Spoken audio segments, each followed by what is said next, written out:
Hey, good evening, and welcome once again to Step Up, Make a Difference, the podcast. I'm Mike Peacock, along with my compadre Marty Durden. And Marty, it's been a little while since you and I've been together.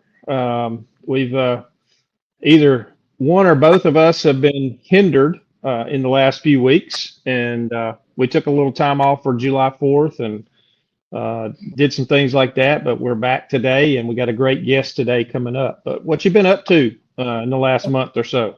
Been trying to escape the heat up here in Cartersville. If it's not 100 degrees, it's storming lately. Yeah. But yeah, all good up here, man. I got no complaints. I'm a coach and a teacher, and I get a lot of time off in the summer. I'm trying to enjoy that with my family. Things are good, but it sure is good to be back in the saddle. And man, our guest tonight is a super guy. He's been with us since day one. I think we had him on almost the same day a year ago. That's Steve Smithwick. And a versatile man, a talented guy. I just can't wait to get into this interview with him today. Looking forward to it. Yeah, I think he had just released his book the last time he was on about a year ago. And what a great guy and a great coach, but then also a extremely successful businessman as well. But I'm gonna give a little quick shout out. I'm at my in-laws' house over in Central Alabama, and we're having a little weather right now, so hopefully that doesn't interfere with us on everything. But today is my father-in-law's birthday. We'll say happy birthday to him, Mr. Ronnie Pruitt. He's 82 years old today, and still going strong. But I want to say happy birthday to him. But let's go ahead and bring Steve in, and we'll talk about a number of things. And he should be appearing. There he is. Look at it. He showed right up, right on cue. So, Steve, how are you? I am just right, Mike. Thank you very much. Hey, Marty, good to see y'all again. Like you said, it's been about a year, right at a year since I got to talk to you guys last together. So good to be with you again. Well, we're glad to have you, Steve. A lot of things have transpired since our last time we had you here. Tell me exactly. When I was AD at Calvary, I was pushing for. You had such a great record and history there, and left a great legacy at Calvary in basketball coaching. And I was pushing, along with some other people, to have the court named after you. And I'm just so happy to announce it here on our program. Everyone already knows it, but Steve Smithwick Court. What an honor. Truly was an honor, and I had no idea people were pushing for it. Truly was a big surprise, but truly an honor. I have spent decades around that place coaching young men, and enjoyed it immensely. And I think it's not that I was so successful, but if you stay long enough, your win record looks pretty good if you just stay decade after decade. So, but it was an honor. I have been there a long time and love that place. I know that Calvary owes a lot to you and your family. Y'all have been there ever since the school was founded, and given so much your time. You've done so much for Calvary. I think it was the least I could do to name that court after you. I like to call it the Wick. The Wick. Well, somebody else, I think it was Greg Russell, said that when they were doing the presentation, we ought to call it the Wick, and which that's fine with me. I'm just honored. Call it anything you want to. Well, congratulations, man. You deserve it. Thank you very much. Absolutely. I think I may have been there the night doing a game that night that everything was named. But congratulations on that. But Steve, on the wall behind you is Master Wall Incorporated, and that is your business. And I understand that you guys have just made a big announcement concerning Master Wall. Tell us a little bit about that. Well, we have been trying. We had a 5-year plan that took us about 10 years to execute. If you've ever been in business, that's not the way it's supposed to work. But we wanted to combine our Lithonia, Georgia manufacturing facility with our home office down here, which at the time was in Midland. So we purchased a building. It's the old Masterbuilt building, and moved everything together in this facility, and started manufacturing a couple of 3 months ago. And just like in my book, Believer Bulldog Coach, I think God must have decided he would reemphasize all those lessons I learned and wrote about in that book. And the move was just as difficult as starting a business. And we had, it took lots longer than we thought. It was harder than we thought. And it was just a tough thing to do, but we have executed it, and we're up and running. And we love Columbus, Georgia. You know, we moved from Marietta, Georgia back in 1980. Actually, we were in Kennesaw at the time. Mm-hmm. I was born and raised up there. To Columbus, moved our family here, and decided this was a good place to raise our family. And so we have stayed, and I've got 12 grandkids here in town locally, and a great granddaughter. And so we've spent decades here now, and it's home, and it's been good to us. Been good to us. Well, that's tell us all so the audience can hear exactly what your business is, but what you guys do at Master Wall. Go ahead and plug yourself to everybody who's listening, because you got a great reputation in the industry. Well, thank you, Marty. We manufacture coatings and wall systems. The main thing that we manufacture is what you call EIFS, synthetic stucco exterior insulation and finish system, but we make paints, we make adhesives, all kind of coatings and textures that are mainly used in commercial hotels and things like that. There's a little residential market that we're still in, but most of it's more commercial and industrial. Colors, textures, anything that you can imagine that for a look, we make it. So that's amazing. And you're sort of national too, aren't you? Instead of just being right there in Columbus, yes, we are. We have another manufacturing facility right outside of Houston in Brookshire, Texas, and then our third one is in Payson, Utah, just south of Salt Lake City. Yeah, we're a national company with 100 and something, changes all the time, distribution stores across the country, and that's how we sell our product, through distribution. So.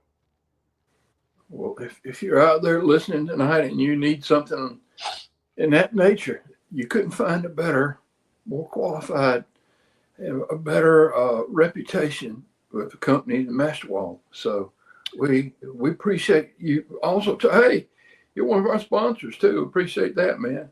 And so right. That's how much we believe in you, because we don't have anybody that we don't support that supports it. Thank you. I obviously support what y'all do. This is a big deal. Servant leadership is a big deal, and I hope it's a big part of our company. I know that's part of our culture. So, well, we certainly appreciate it, and you know, and kind of tell us what's been going on other than your move. What's been going on in the last year? How have things gone with your book? You mentioned it a few minutes ago. And I think I was talking to Marty, the last time we had you on, I think your book had just released, very short time before we had you on. And talk about how your book is done and where people can find your book. Okay, my book is still on Amazon. You can still get it there. This was my first experience, endeavor into writing and into writing a book especially. And it took a lot more than I expected. And after the book was finally finished, all the things you have to do to advertise the book and promote the book is really more than I expected. Did a lot of podcasts, a whole lot of podcasts, speaking engagements, other interviews of different types. And I have to say, I enjoyed it, but it was a lot more than I expected. The book itself has sold really well for this type book, so I'm proud of that. It was a bestseller on Amazon in several categories. Not bragging, just that's the way it is.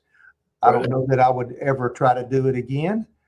I tell you, if I were to do it again, I think I'd like to do it with somebody, let them contribute a lot to it and I contribute. But great experience. And one thing it does, it surely describes our business and our culture. And that's one of the goals of the book. So, yeah, that word culture, that's a buzzword in the world, corporate world today. And I noticed when we walk into your office, there's already artifacts of your culture on the wall there. One of the most noticeable thing is the bulldog. It certainly gets your eye. And so when people walk in the Master Wall office, they start seeing what you are. And I think that's key to building a good culture. but thank you. We are as tough as a bulldog, we hope, as far as a competitor goes, strong and tough. We actually have a bulldog in our yard by our sign that promotes our business. It's about 6 feet tall. It's as orange as our regular color is. You cannot miss that bulldog sitting out in front of our building here. So if I knew how, I would show you a picture of it, but I don't know how at this point. So. Well, as my son would say, Winston Churchill would be proud. No doubt about it. But Steve, I think the last time we talked, we talked about your coaching days, and Marty mentioned, you had a tremendous coaching record at Calvary, and Marty and I hadn't been together in several weeks. We took a little time off in the summer, and then I've been on a last weekend. I was traveling with the Columbus Lions and participating in broadcasting their championship game last Saturday night, and so we've both been busy, and it's been a little while since we've talked to somebody about servant leadership and coaching and coaching styles and what it means. And I want to ask you this question. There's a lot going on in the world of sports, as there always is. Of course, the World Cup is this year. Matter of fact, I know they're in extra time. I don't know if anything's happened since we started this podcast, but they're in extra time, Argentina and Spain today. And then you've got professional baseball going on. You've got the arena football leagues. You've got Wimbledon just wrapped up. You've got the British Open ended today. And, so much is going on. And that's not even to mention all of the amateur sports that are going on. I mean, I saw yesterday that the American Little League team from Columbus left to go to the state tournament. So that's all going in full swing, and we'll be on the road to the Little League World Series from here over the next month or so as those teams compete. As far as coaching, what are some of the trends that you have seen since you stopped coaching? What are some of the trends that you've seen, good or bad, in the world of coaching today? And what do you think are some things that people really need to pay attention to?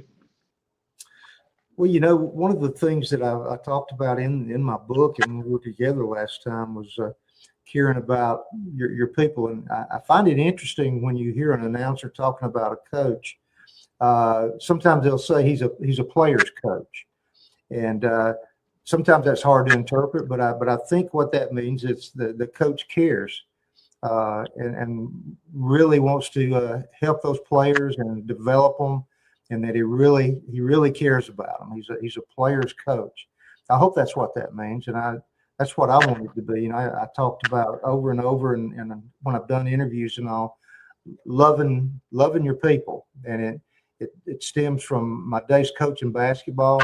Those guys that I coached all those years ago, I see them today out in public or something, and how do they respond? Hey, coach. I mean, that's how they know me, and it makes me very proud when they do that. And I've tried to take that same approach to the people I work with, and since I'm over them and I am a leader, I try to show I care. It's not just a job, and we want to develop them and make them better people. And I think they know that. Anyway, that's our goal. That's the culture thing I talk about, is showing you care for people. And you can say it all day long, but they know it. if you do or if you don't. Yeah, I think if you don't love your players, or you don't love your people in business, then why are you in it? If you don't love kids, then coaching is not a job that a guy needs, is it? No, no, need to care. And of course, that goes back to our faith. That's I know all three of us, and but something about their faith. In fact, Mike, I love your post every day. I look forward to seeing them on Facebook. They're part of my daily routine of finding something inspirational. I appreciate you posting those every day. Thanks. It's something I started doing, and I find them randomly in different places. I get several devotionals a day, and sometimes I'll pull one out of there, and then I get emails during the day from different folks, or I might see them doing the same thing. I look for things like that as well, and I might find a quote or a little excerpt from a paragraph that has a message to it, and I just try to screenshot that, and then I'll put it on mine. And I'm hoping that a lot of people are seeing it and maybe get something from it. If just one person, if it makes just one person's day better, that's worth it to me. And it's not about me. It's just it's trying to get it out there and use that to maybe turn somebody's head a little bit, maybe that's searching for something, and I think that's important. And so that's why I started doing that. And I got several other friends that do some of the same things.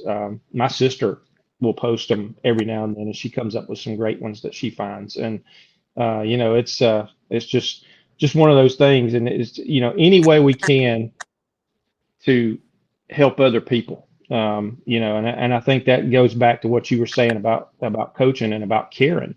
You have to care about other people, and you can't be in that for yourself. You have to care about your players. You have to care about the organization that you're working for, whether that is a school, whether it's a youth organization, whether it's a university, or whether it's a professional team.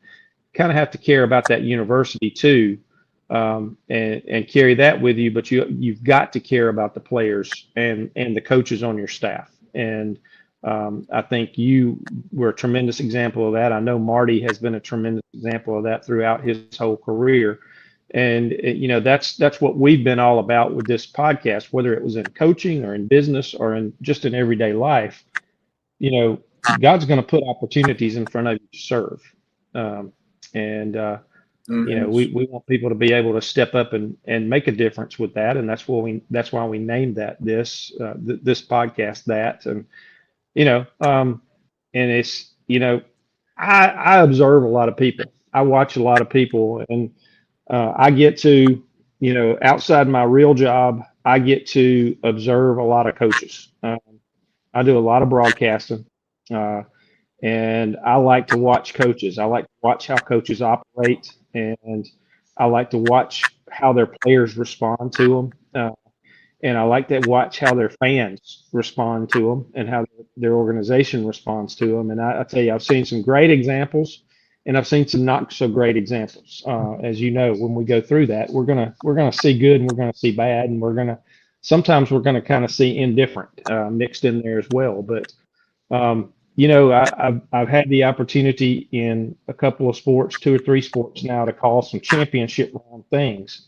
And I'll tell you, one characteristic I've noticed of championship teams is they have a coach who cares about his players, and those players care about their coach. And I've seen that numerous times in the past year as we've covered different championships. I just saw it last weekend, and I just saw it yesterday. We had a big celebration with the Columbus Lions yesterday, and they have a coach who cares about each and every player on that team. And you can tell, those guys love each other. They built a culture where they cared about each other, and look what they did. They went and won a championship. And it's I think that's huge. And I think, if the young guys out there watching this that are going into coaching or are already in coaching, that's something you've really got to grab hold of and determine that you're going to do.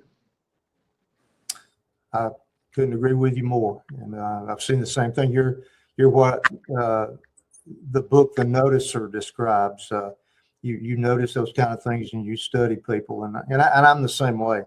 I evaluate people. That's how I find a lot of good employees and team members to work at Masterball.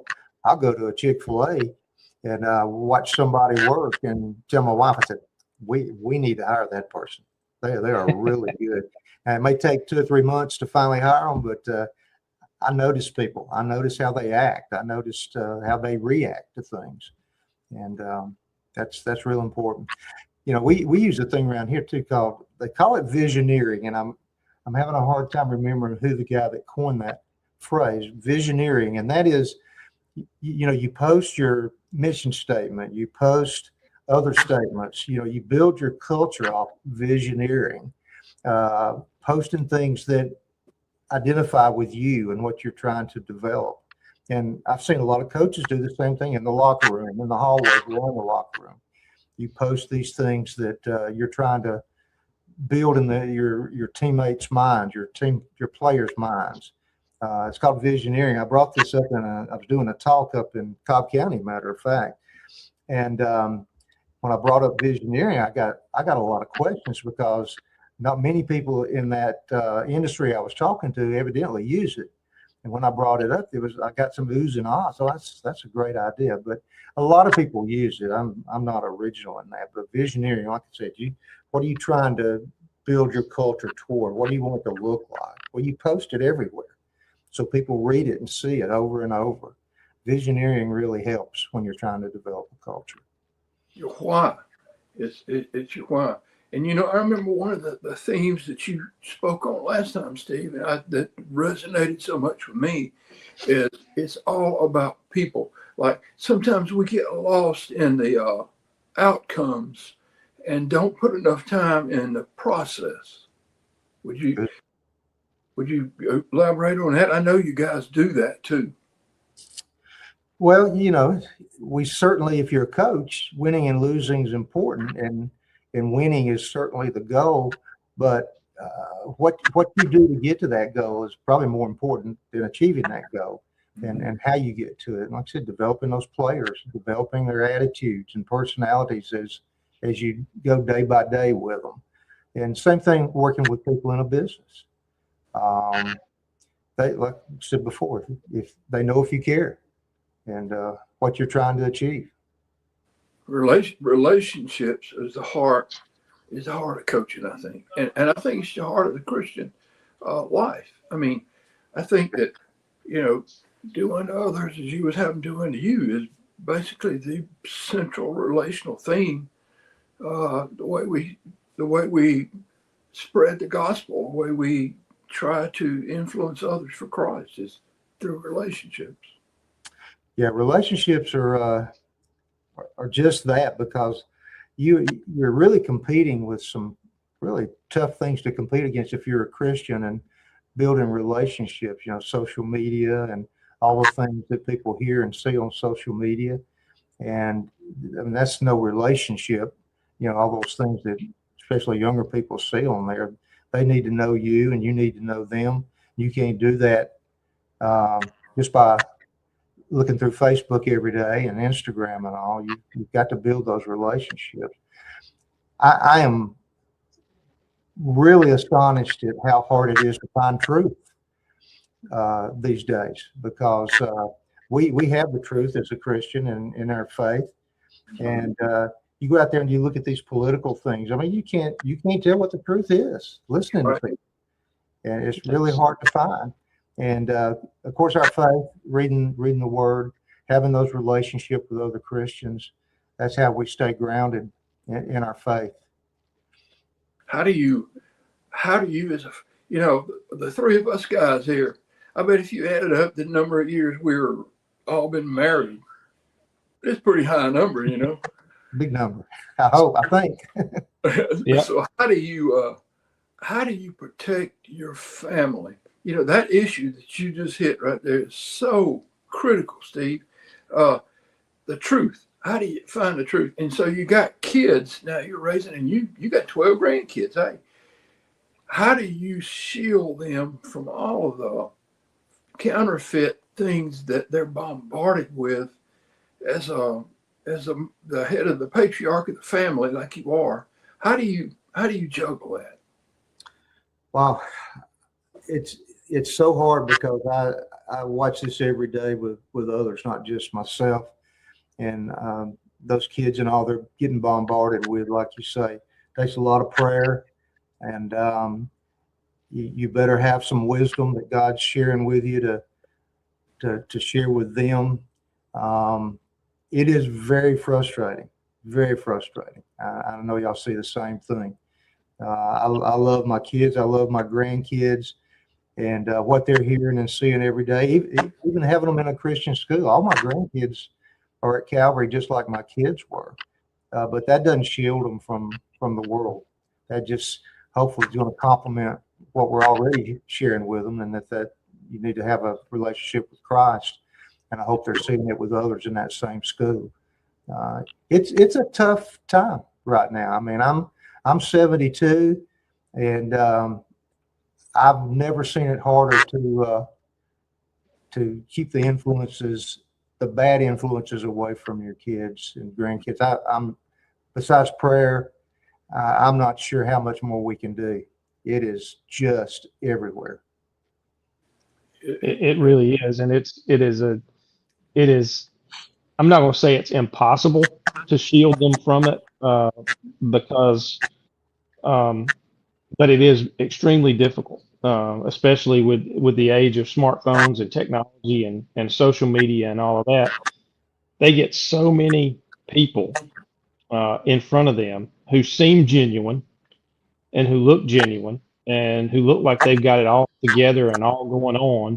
And um, sometimes they are influencing them in ways that are completely contradictory to what their parents have taught them their entire life. And um, you know, we see kids buy into that. They buy into what they're being sold, and a lot of times it really is they're being sold a bill of goods by people, and it's difficult to swallow when you're a Christian parent and you have been around for a long time, but you've got a child or you see somebody else's child who has got somebody that's only maybe 5, 10 years older than them, who is being an influence on them in such a way that contradicts what you've taught them as they've grown up.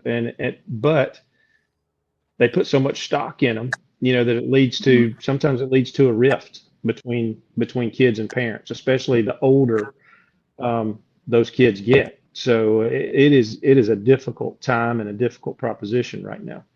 I think that's why Satan has been labeled the great deceiver.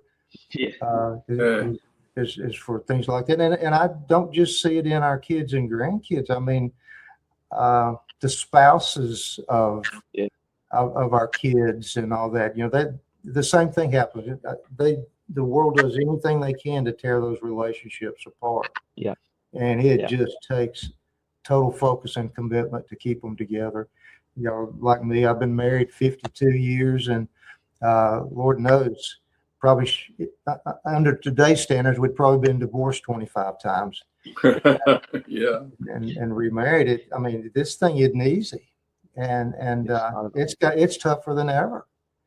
And I pray for my kids and their spouses every day to protect them and cover them. It's a tough world. I remember, Marty.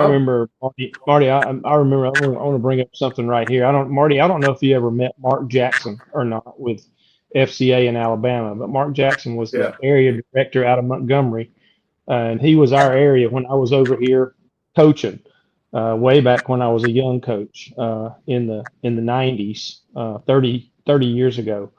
And I remember he came and he met with our team after practice one day, and one of the first things he said, talking to those guys, he was like, "You know what?"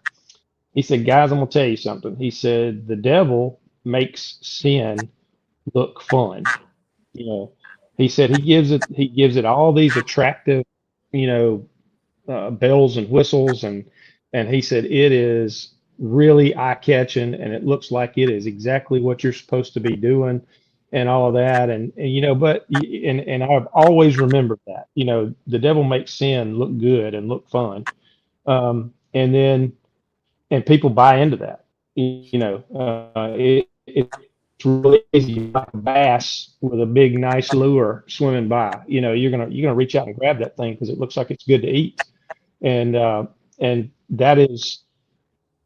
that not only applies to kids, and like you just said, Steve, but it applies to adults too. Because how many times have you seen adults make bad decisions that were based on something probably cultural, outside. I'm talking of cultural norms or society, things like that, that looked like it was the thing to do and looked like it was going to be a better, the grass is greener over there kind of thing. And they jump on it. And then they realize maybe in a little while, wow, that was crazy. Shouldn't have done that. Yeah. And kids do it a lot. Adults do it a lot. We all do it a lot. We're all guilty every now and then, for sure. But you're right. It is, things look so attractive sometimes, and the devil knows what he's doing. And I think that leads to a lot of things. And it is incumbent on us as much as we can to combat that. And it's the same thing. We combat this thing in business, Steve, and I'm sure you probably encountered some things too in your business where competitors will do things to try to make themselves look great. One thing we got going on is people are getting paid to push our competitors on a job instead of us. And the only way they're able to get that job is because they're paying people to do it. Money's one of the biggest influences in this world. And when somebody offers money, a lot of times you don't think about the morality of it. You think about, wow, that extra money would do me a lot of good. But you don't think about the ramifications of what that money's doing and what it might be leading to on the other side. And that we combat that all the time in our business now. And it's hard. But it's one of those things. It is a weapon being used against doing it right. Yeah.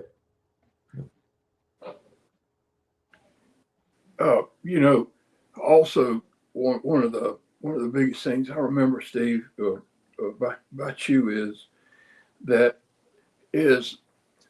you sort of equate coaching and being a leader in a business with a lot of the same principles, right?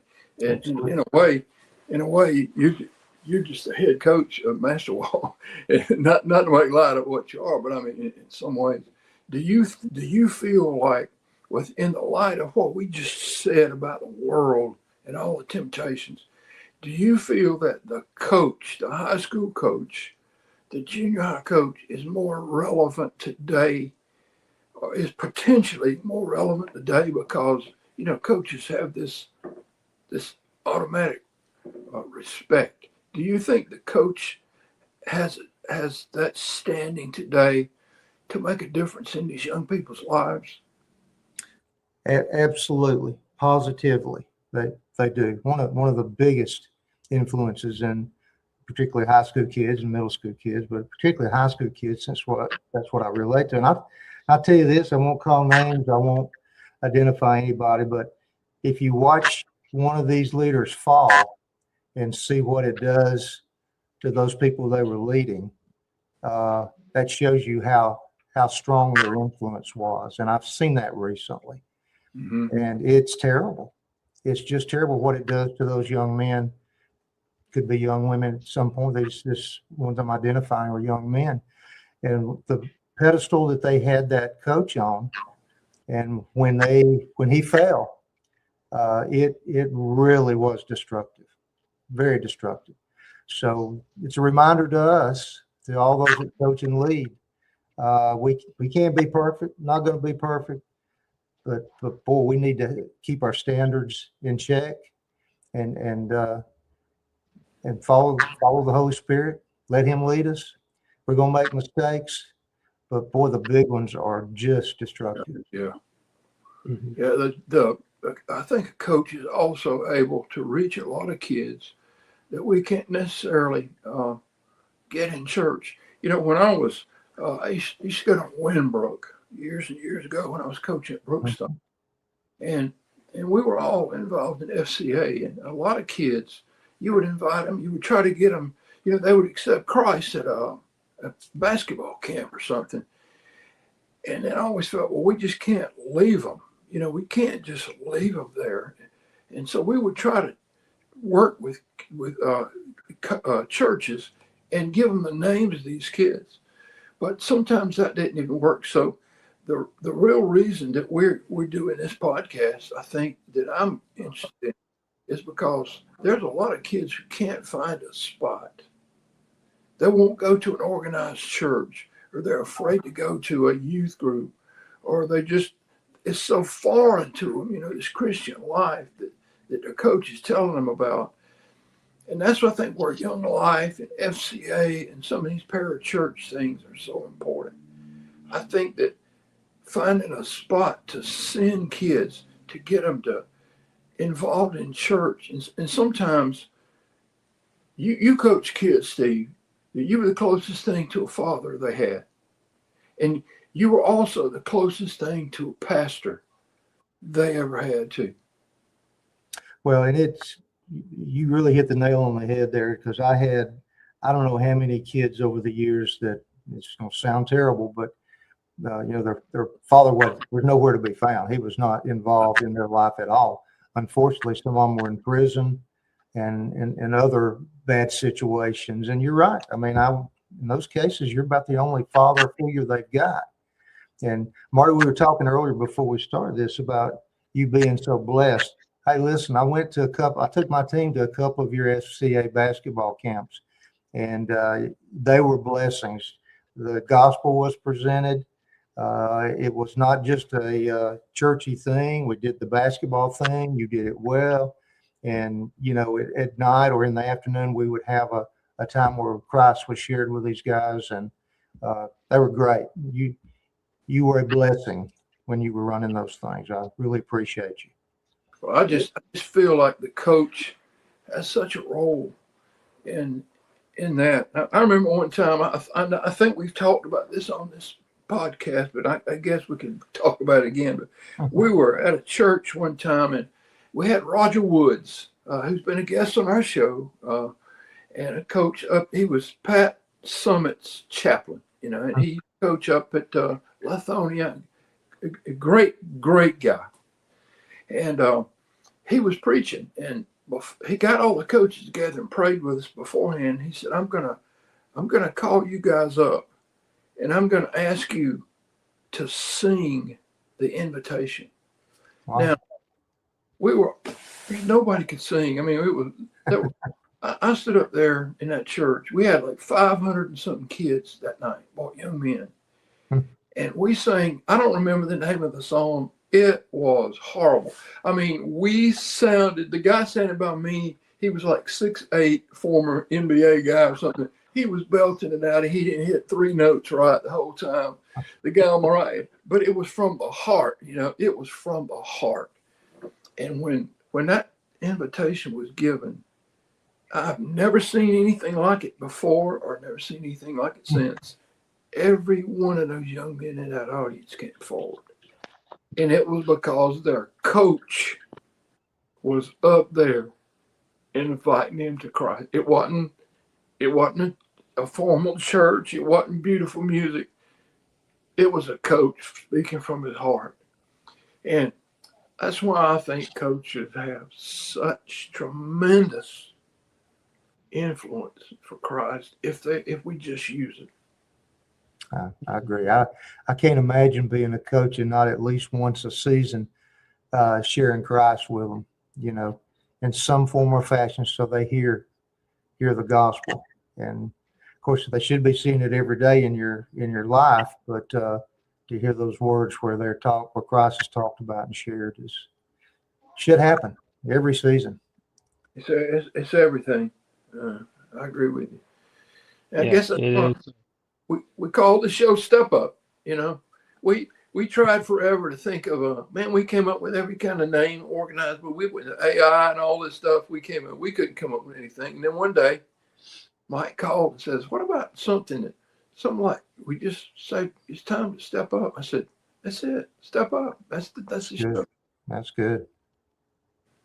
There's another one out there called Step Up, but it ends at Step Up. It don't add to make a difference at the end of it. So I guess that sets us apart and keeps us from infringing on somebody else's name.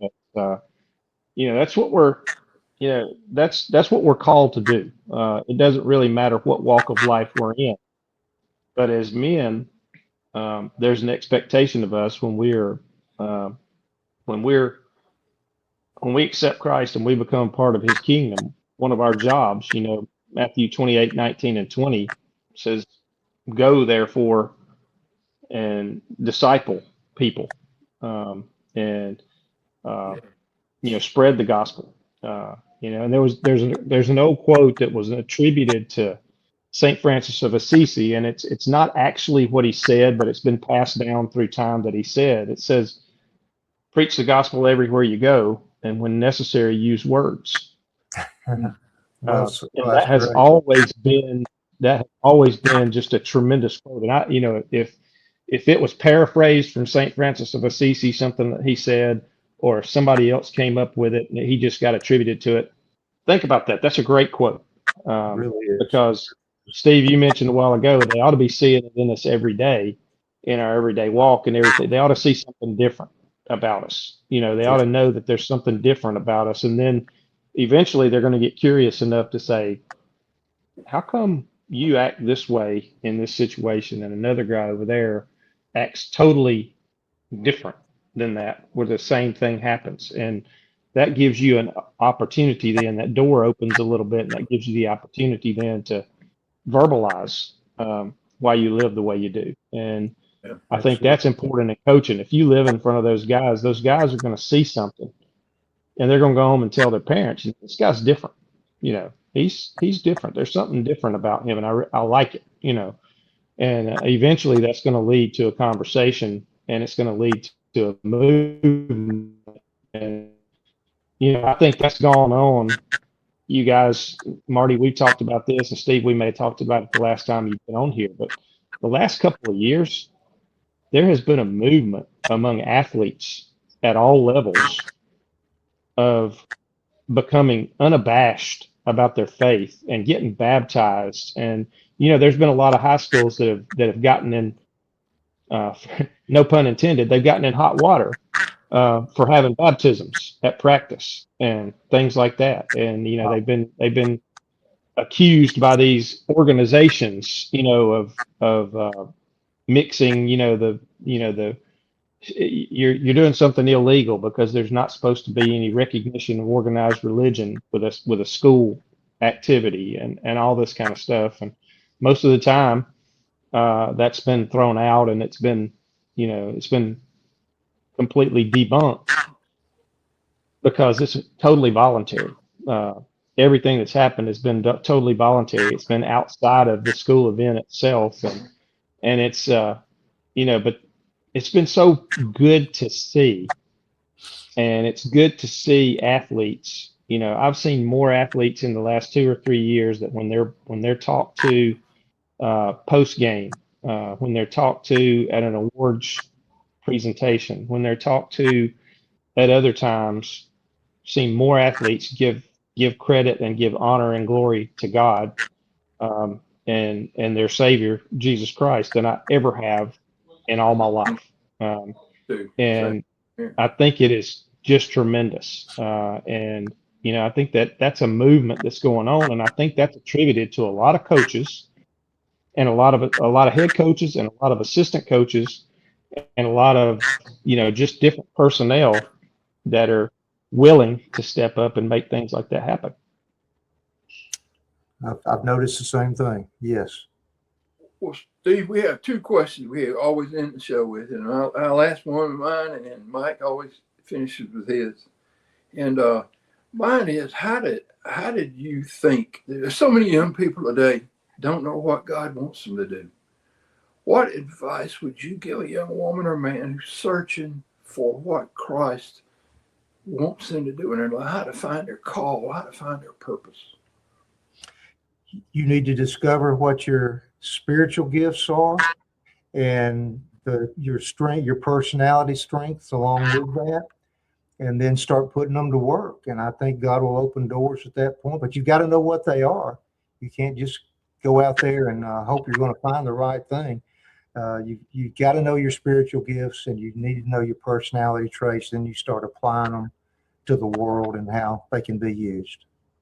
Now, and what assessments have you used in the past to try to help, direct people toward that? Because I totally agree with what you just said there. Well, I mean, I ask them, do you know what your spiritual gifts are? If I've known them well, if I've coached them, I'll probably know what they are, because I've watched them.